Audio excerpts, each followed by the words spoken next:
Vamos a hablar de un tema que es muy importante y que es a veces un poco delicado, porque nos toca, es como que nos digan deja de comer chocolate. Es algo que nos encanta pero que nos cuesta dejarlo. Y es el tema un poco de las pantallas. La siguiente. Y contarles un poco que este psicólogo, Albert Bandura, en el año 1963 fue el primero que empezó a definir una teoría que se llama la teoría cognitivo-social de Bandura, y que dice que si bien nosotros nacemos con cierta cantidad de genes, el ambiente va moldeando estos genes y puede moldearlos para bien o puede moldearlos un poco para mal. Van a imaginar entonces que acá hay ella es su asistente, que es un mono inflable y lo golpea y lo tira para arriba de cierta manera. Y después de pasarle este video a niños de 3 y 4 años, los niños hacían exactamente lo mismo. Es decir, si la ayudante de él lo golpea, le daba 3 patadas, los niños le daban las mismas 3 patadas. Y si lo tiraba 5 veces para arriba, los niños lo tiraban 5 veces para arriba. De tal manera que ahí él empezó a ver un poco el efecto imitativo que tenían los niños de lo que veían. Y se empezó a desarrollar esta teoría, digamos, cognitivo-conductual de la influencia del ambiente en el desarrollo infantil. La siguiente. Y lo más importante es que hay que tener en cuenta que el cerebro de los niños es un cerebro distinto al de los adultos. Desde que nosotros nacemos vamos madurando y el cerebro madura desde las partes más posteriores, desde el lóbulo occipital hacia la parte más anterior, que es el lóbulo frontal. El lóbulo frontal es la parte que termina de madurar entre los 18 y los 25 años. Después de los 25 años ya no hay mucho más que hacer. Es decir, si nos tocó un marido inmaduro, no va a cambiar. Después de los 25, no pensemos que va a madurar en el tiempo, asumirlo como es. Bueno, los hombres son un poquito más inmaduros, un año más inmaduros que las mujeres, a la par. Voy a pasar cápsulas entre medio. Por ejemplo, nosotros sugerimos que cuando alguien nace en enero, febrero, marzo, si es varón, lo ideal es que haga el curso de nuevo. Porque a esa misma edad, con una niñita, definitivamente por el proceso cerebral en los varones va desfasado más o menos un año. Y si uno ve niños de quinto básico, las niñitas quizás ya andan pensando en niñitos y los varones asco con las mujeres, cosa que cambia después a los 15. Pero en esa edad, y uno va notando cómo niñitas y varones son totalmente distintos en lo que es la madurez emocional. Pero como seres humanos también. Vamos entonces madurando de los lóbulos posteriores hacia la zona anterior, y el lóbulo frontal es lo último en madurar. El lóbulo frontal es lo que nos da la reflexión, el juicio, el análisis. Nosotros tenemos en relación a los gatos y a los perros un 40% más del lóbulo frontal. Eso nos da la humanidad. Por lo tanto, un mismo contenido en un niño de 5 años va a ser procesado muy distinto que a los 15 o a los 20. Por eso nosotros sugerimos que los niños antes de los 12 años no estén expuestos a noticias en la televisión o a telenovelas. No significa que los vamos a dejar ajenos a la realidad, porque el problema de lo audiovisual es que se salta el lóbulo frontal y se va directamente a las emociones. Nosotros como adultos, muchas mamás, cuando uno le dice a los niños, a las mamás le dice, tiene que poner a su hijo al jardín infantil. Dice, pero no, porque me da miedo, porque la parvularia le puede hacer algo.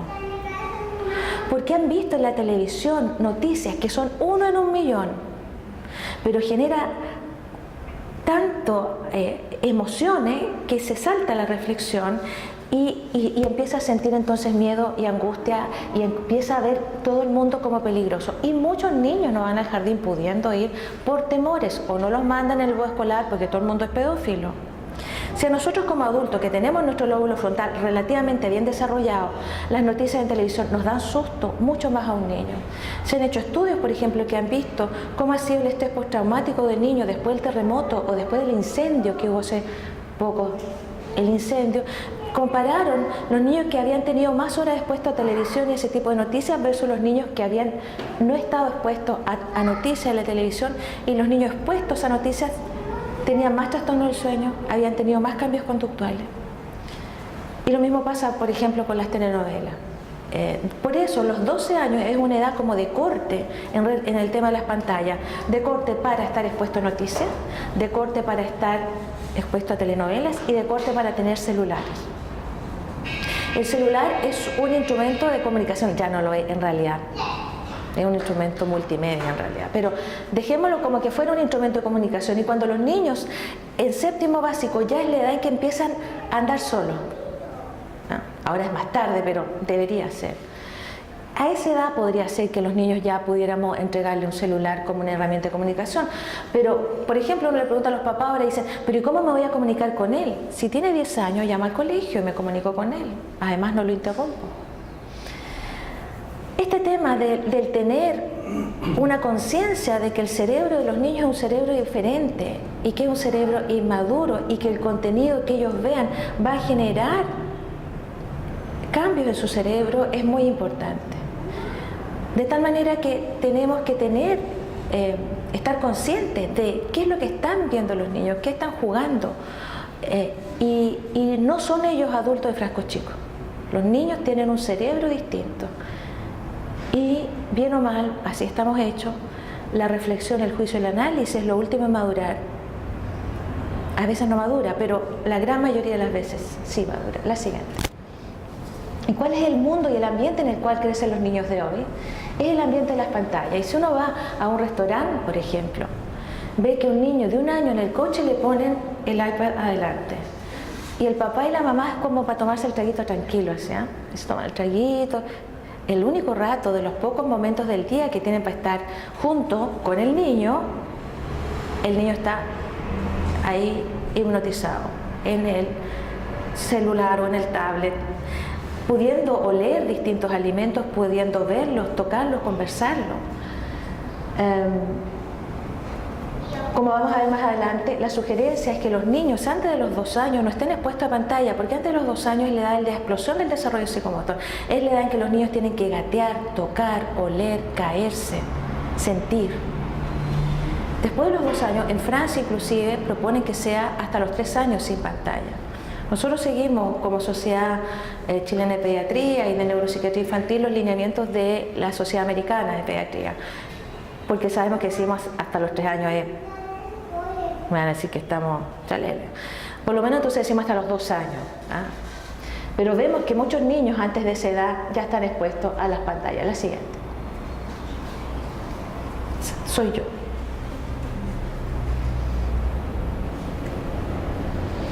Y nosotros hicimos un estudio acá en el año 2014 con la Universidad del Paraíso en la escuela pública y de Viña del Mar, y vimos que el 92% de los niños hace 4 años atrás de escuelas públicas tenían celulares.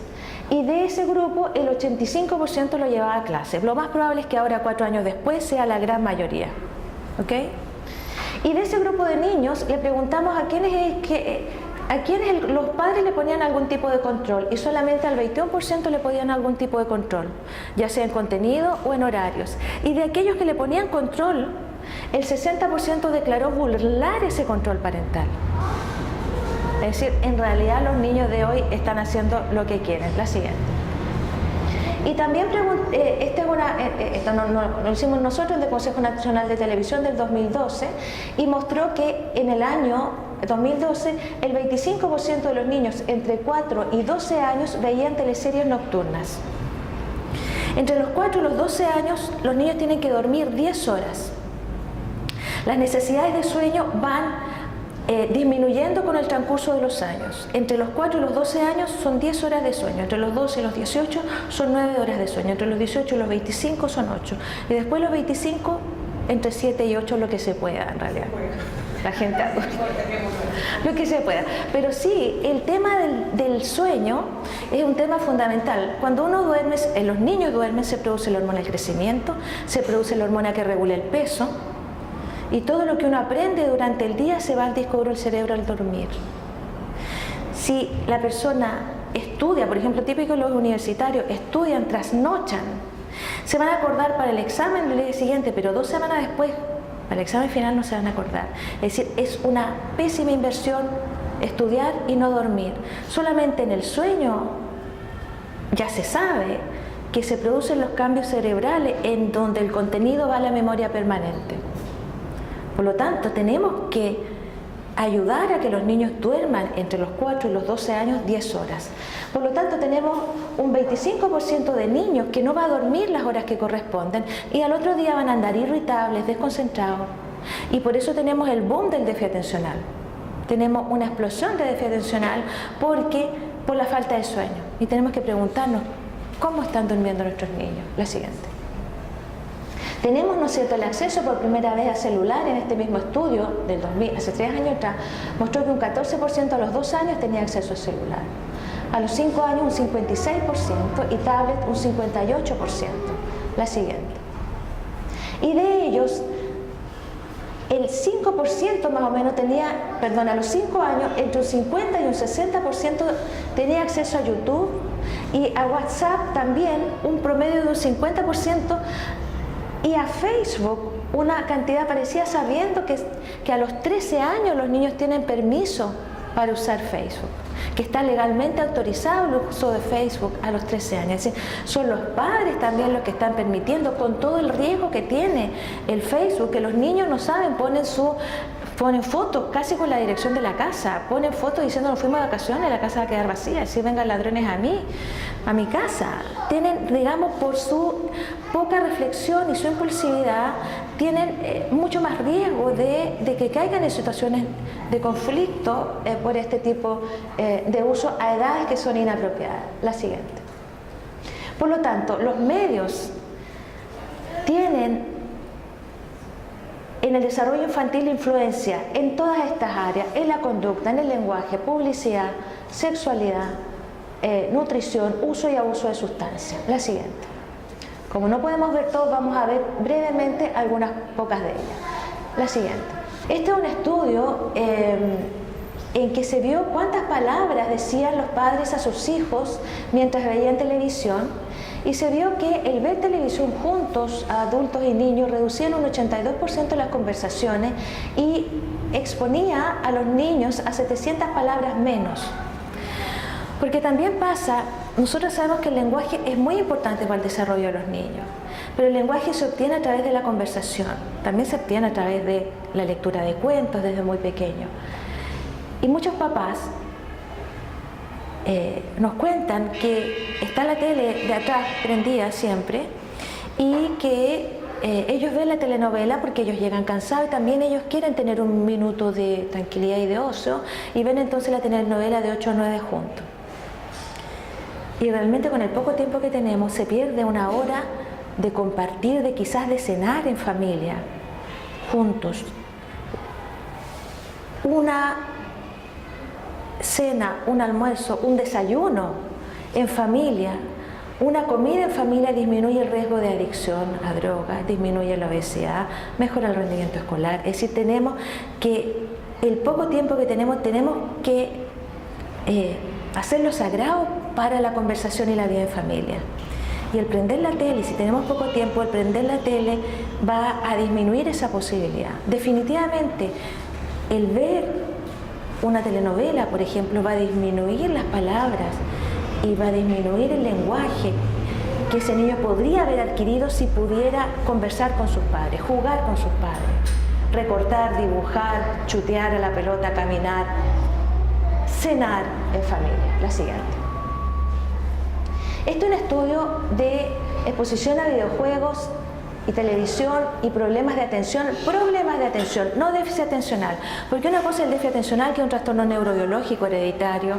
Esto es un problema de una función cerebral que es la función de la atención. Y luego de evaluar a 1.300 escolares, los investigadores concluyeron que los niños que estaban más de 2 horas frente a televisión y videojuegos tenían un 67% de riesgo de presentar problemas de atención en comparación con los niños que pasaban menos tiempo. Videojuegos. Y este es un estudio de resonancia nuclear magnética funcional. La resonancia nuclear magnética funcional es una forma de hacer resonancia. Resonancia es como un TAC, pero mucho más sofisticado, pero que se ve en las funciones del cerebro, qué partes del cerebro en ese momento se están activando, están funcionando. Entonces, este es un estudio de un bajo consumo de videojuegos, y la parte roja son aquellos niños que tienen un bajo consumo de videojuegos violentos, donde al someterlos a pruebas de atención se activaban las zonas de la atención normalmente. Y la otra imagen es de aquellos niños que tenían más de 2 horas de videojuegos violentos y se vio que al someterlo a pruebas de atención, que son pruebas neuropsicológicas, las áreas relacionadas con la atención se activaban menos. De tal manera que los investigadores han visto que el abuso y dependiendo del contenido puede afectar las funciones de atención. La siguiente. ¿Y qué pasa entonces con el sueño? La siguiente. No, la anterior. Hay varios estudios en que han mostrado que la exposición a los medios, a las distintas pantallas en el atardecer y la presencia de pantalla en la habitación se asocia a insomnio, conciliación y menos horas de sueño nocturna. Hay una relación con la supresión de la melatonina endógena en relación a la luz azul emitida por las pantallas. Y entonces muchas veces nos cuentan los niños, es que me cuesta quedarme dormido. Entonces está con la tablet porque le cuesta quedarse dormido. Y el problema es que el tipo de luz LED emite una longitud de onda en que los investigadores de sueño han visto que es el tipo de luz que más altera la melatonina. La luz natural también altera la liberación de la melatonina, es decir, en los países Punta Arenas y en el Polo, los niños en el verano les cuesta quedarse dormidos. La melatonina se activa cuando baja la luz y ahí nos viene el sueño. De tal manera que mientras haya luz, no voy a tener sueño, pero hay un tipo de luz que se ha visto que afecta más que este tipo de luz, ¿ok? Y por eso entonces la latencia normal del sueño, nosotros tenemos una latencia normal, cuando uno pone la cabeza en la almohada, no es que se queda, a menos que sea a las 3 de la mañana, pero habitualmente pasa una latencia. Pero cuando los niños están expuestos a pantallas, esa latencia desde que apago la pantalla hasta que me quedo dormido es mucho mayor. La siguiente. Sin embargo, es súper importante decir y no satanizar tampoco el tema de las pantallas, y por eso está Roberto acá para contarnos todo el uso súper positivo que le podemos hacer a las pantallas, ¿ok? Y como dice acá Gaturro, dice, es un poco incómodo, pero es la única forma que los chicos nos presten algo de atención durante las clases. Es decir, sabemos que los niños están creciendo con estas nuevas medios, con estas nuevas tecnologías. Ellos, antes de abrir un libro, han tocado una pantalla. ¿Han visto niños ustedes, no es cierto, que uno les pasa un libro y hacen así y quieren que pase la página tocando el libro? No saben que las páginas se pasan con el dedo. Y las tecnologías y las pantallas realmente nos pueden ayudar mucho al desarrollo de los niños, ¿ya? Y tenemos que también adaptar las metodologías pedagógicas a estas tecnologías. La siguiente. Y por ejemplo tenemos niños que su cultura ha aumentado mucho por programas como el Animal Planet, History Channel, y nuestros niños también con condición de autismo. Gracias a esto, cuando les interesa algo, pueden investigar, buscan en Google y realmente adquieren un conocimiento extraordinario de ciertos temas. Tenemos entonces, por ejemplo, aquí sobre Animal Planet un videojuego, que es un videojuego que está hecho para, por ejemplo, matar células cancerosas y que se ha visto, esto es muy básico, un poquito antiguo, pero hay muchos más modernos, y que permiten entonces que los niños logren, por ejemplo, mejorar adherencia a las quimioterapias. O Plaza Sésamo como programa entretenido, ya ha estado demostrado que mejora rendimientos en matemáticas, mejora rendimientos en lenguaje. De tal manera que existe estas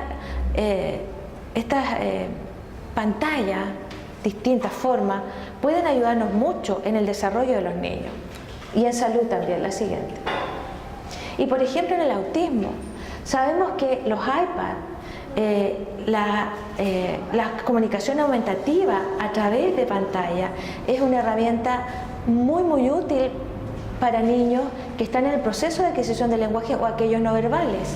Y también se han hecho estudios, por ejemplo, con este tipo de robot, en que se ha visto que al enseñar la habilidad social a los niños con un robot que es predecible, que sabemos que no va a hacer gestos raros o que no va a decirnos palabras que quizá no espero de él, es una transición entre las habilidades sociales con el humano y la etapa anterior, las habilidades sociales con un robot, y se ha visto que la efectividad es muy alta. Por supuesto que esto es muy caro y cibernético, pero de que ayuda en este tipo, que ayuda para los niños con autismo, es el grupo que yo creo que más ayuda a la tecnología, de todos los niños que nosotros tenemos en el área de la neurología.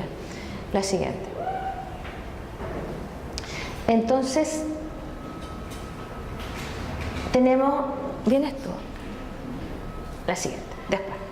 Quería mostrarles este es un estudio de un modelo de intervención temprana que se llama modelo Jasper, donde vio que los niños que tenían este modelo Jasper, que está en rojo, adquirían muchas habilidades lingüísticas, de sociabilización en su intervención temprana, pero cuando yo le asociaba un tablet de aumentación comunicativa, aumentativa, esto aumentaba mucho más. De tal manera que esto puede ser una herramienta muy útil en el desarrollo de los niños. La siguiente. Sabemos que no todos los monitos y las caricaturas son para niños. Hay unas caricaturas que son para adultos, súper adultos. La siguiente. Y respecto a la conducta, hay evidencia que sugiere fuertemente que la exposición a videojuegos violentos es un factor de riesgo causal para el aumento del comportamiento agresivo, la conducta agresiva, el afecto agresivo y la disminución de la empatía y el comportamiento prosocial. Y no hay diferencia entre las culturas y el sexo. Y recordar que hace poco vi un niño de 10 años y doy por hecho entonces que está jugando Fortnite, que es el videojuego popular que está ahora, y entonces le digo,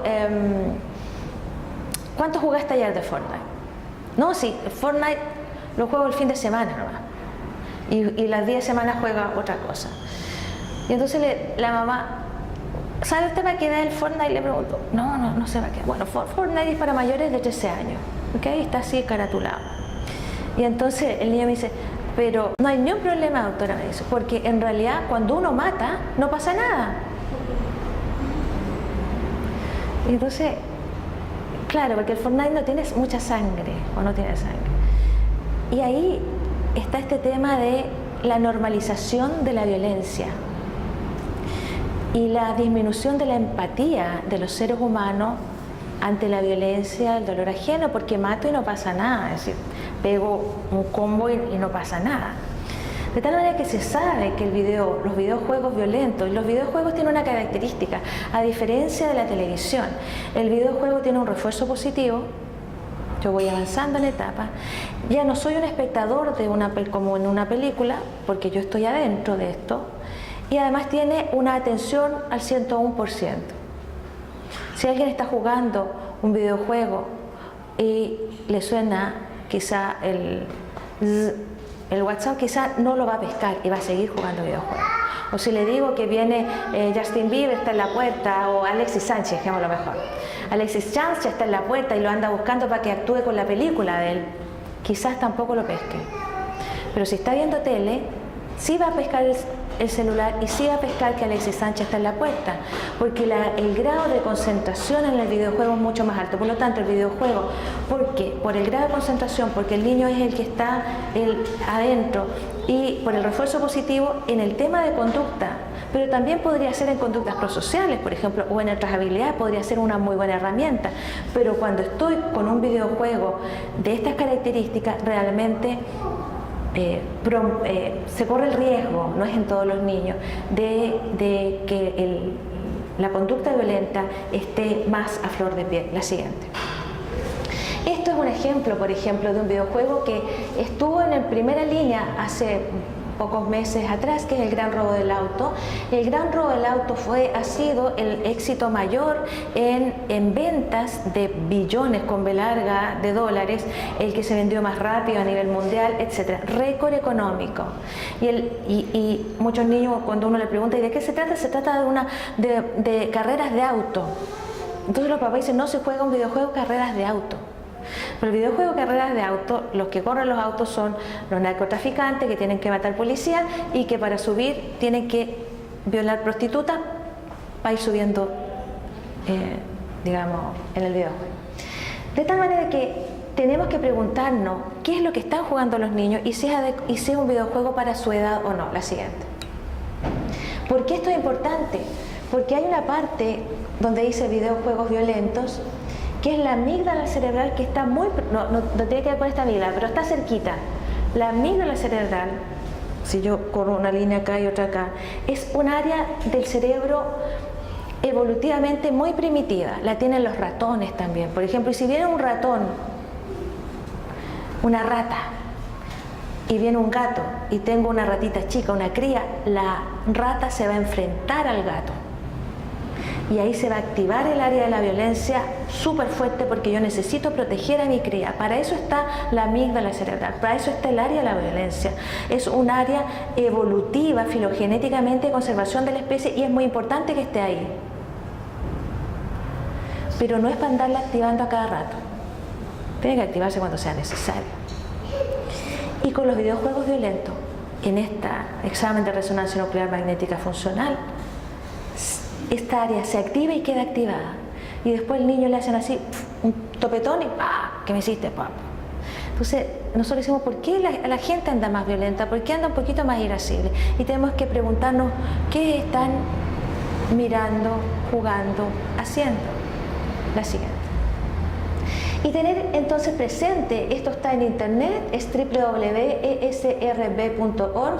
que es una página web para clasificación de videojuegos. Esta página web de clasificación de videojuegos hay que tener en cuenta que está hecha por los mismos productores de videojuegos, así que tiene un poquito de sesgo. Quieren vender un poquito más, pero igual es una página, por ejemplo, que sale que el gran robo del auto es para mayores de 18, entonces tenemos como una orientación. Por lo tanto, si un niño quiere un videojuego, tenemos que preguntarle, vamos primero a ver en la página web si es para tu edad o no, y si no, hay que esperar hasta que tenga la edad suficiente. La siguiente. Sin embargo, como veíamos ahí, por más límites que pongamos como adultos, los niños, la tendencia va a ser transgredir esos límites. De tal manera que lo que han visto los países desarrollados, que lo mejor es enseñarle a los niños educación en medio, a que los niños aprendan a ser productivos. Cuando un niño, por ejemplo, ellos pueden hacer una publicidad y aprender cuáles son las estrategias de seducción de la publicidad, ellos haciendo publicidad, haciendo se aprende. O viendo, por ejemplo, aprendiendo cuáles son los mejores videojuegos, aprendiendo a elegir a programar, por ejemplo. Es decir, existe en países desarrollados, este es de Canadá, educación en medio, que es un contenido transversal que va desde prekinder hasta cuarto medio y que está en todas las asignaturas, de enseñarle a vivir a los niños en esta era de los medios. Porque no puedo tener a mi hijo sin ni una pantalla, porque va a ser, digamos, va a tener muchas dificultades en su interacción con sus pares. Pero sí tenemos que enseñarle entonces a vivir con estos medios, a enseñarle a los riesgos y los beneficios que hay en la red, etc. La siguiente. Este es un ejemplo nomás, estas diapositivas van a estar en la presentación que va a estar en internet disponible. Recordar que tenemos todas las charlas antiguas en el YouTube, que está SSBQ. Y si uno pone en YouTube SSBQ TV Encuentro Padres, le van a salir las 4 charlas que ya están disponibles, que está la última de sexualidad disponible ya. Y esta también va a estar disponible, para no tener que leer todo. Este es un contrato en que una mamá, antes de pasarle el celular a su hijo, le dice, pongamos las reglas claras. Yo te voy a pasar este celular, pero estas son las condiciones, ¿ok? Entonces, recordar, SSBQ en TV Encuentro Padres, están todas las BQ de Viña del Mar Quillota, Servicio de Salud Viña Quillota, abreviado SSBQ de Viña, Q de Quillota, Encuentro Padres en YouTube. La siguiente. Por lo tanto, tenemos que adoptar ciertas normas de uso, evitar la pantalla en las habitaciones, no usarlas 1 hora antes de dormir y no usarlas al comer en familia o al hacer tareas, designar horas libres de pantalla, comunicar las normas a todos los cuidadores, abuelos y tíos, porque a veces nos pasa que nosotros decimos ya, no va a tener celular hasta los 13 años. Y llega el abuelito y se sacó tan buenas notas que le voy a dejar mi iPhone, el antiguo, y se lo voy a pasar. Y ya cuando uno llega a la casa ya está el niño con el iPhone en la mano. Voy a dar un ejemplo. De tal manera que las normas de uso tenemos que socializarlas con los más cercanos, ¿ya? Para que no nos hagan los restos de los familiares, con mucho cariño y muchas buenas intenciones, nos pongan, digamos, dificultades en las normas que en nuestra casa hemos definido. Conocer Internet y saber cómo funciona. Tenemos que nosotros saber de Facebook, saber de WhatsApp, tenemos que ir tomando conocimientos de la tecnología también, tomar conciencia junto con los niños de los peligros de la red, supervisar sus acciones, acompañarnos en el uso. Como digo, tenemos, esto da para muchas conversaciones más, pero la siguiente. Quiero ver si la siguiente, una más. No, entonces exacto. Este es un video, pero que no lo vamos a poner porque está largo, de una familia que está cenando y que empiezan a caerle los audífonos, los tablets, los computadores, y que realmente una cena o almuerzo que iba a ser en familia se transforma en que cada uno está comiendo en forma individualizada, y insistir entonces en que tenemos que darnos tiempo para conversar, tenemos que darnos tiempo para mirar el techo. No hay que tener miedo a la palabra estoy aburrido. El aburrimiento lleva a la creatividad. Si el niño le dice estoy aburrido, ya uno le dice, anda a pensar a tu pieza cómo sacarte el aburrimiento. Y si mira el techo, esa mirada al techo conecta más neuronas que quizá está revisando los WhatsApp.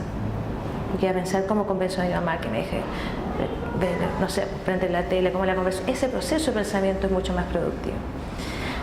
Tenemos entonces que dejar espacio. Las sugerencias son, antes de los 2 años, 0 pantalla. Después de los 2 años, 1 hora y media máximo de pantalla de lunes a jueves, 2 horas máximo el fin de semana, sin videojuegos de lunes a jueves y videojuegos viernes, sábado y domingo. En los niños nuestros, con condición de autismo, si uno les raya la cancha, ustedes saben que son así. Si el rayado de cancha parte al principio de esta forma, vas a ver que las cosas son así. Y vamos a tener menos dificultad.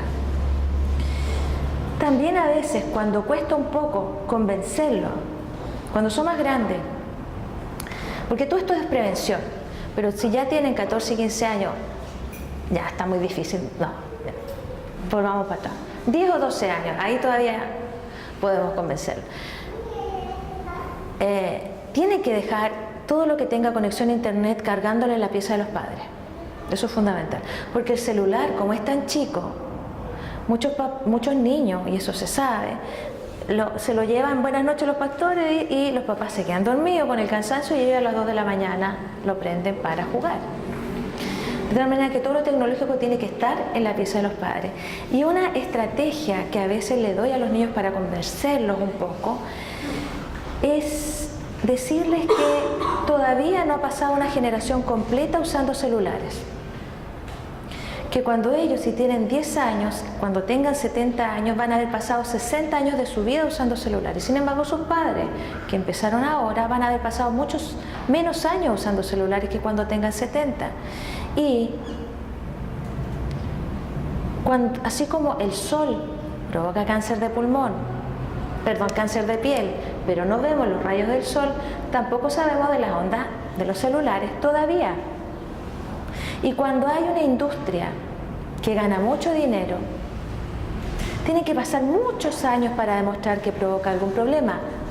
La gente se moría de cáncer de pulmón como mosca, se moría, pero estaba en la escalera y seguía muchos médicos diciendo que no provocaba ningún problema.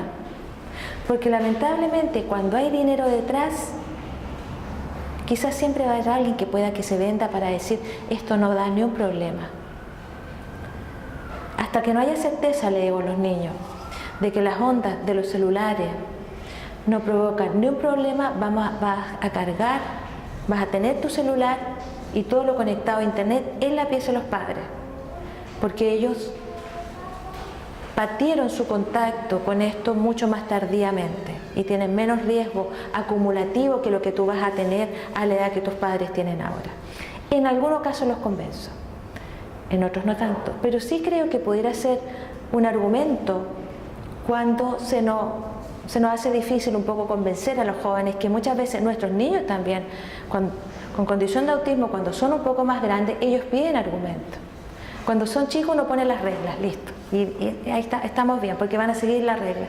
Pero cuando son más grandes, y por ejemplo, el profesor de educación física, ya, voy a poner un ejemplo, vamos a saltar de 2 en 2, y ¿por qué no mejor de 1 en 1? Es decir, deme una explicación. A veces necesitan explicaciones nuestros niños, y esta explicación de las ondas y además de la acumulación, y además de que hay una empresa, la empresa que hace los teléfonos celulares, que ganan mucho y que va a pasar 100 años si es que algo produce. Antes de mostrarlo, en algunos de ellos se convencen y empiezan a dejar el celular, especialmente el celular porque es más chico, y la tablet en la pieza de los padres, y eso es muy protector para su sueño. Tenemos que velar porque los niños tengan un buen sueño, eso es fundamental para que funcionen bien al día siguiente.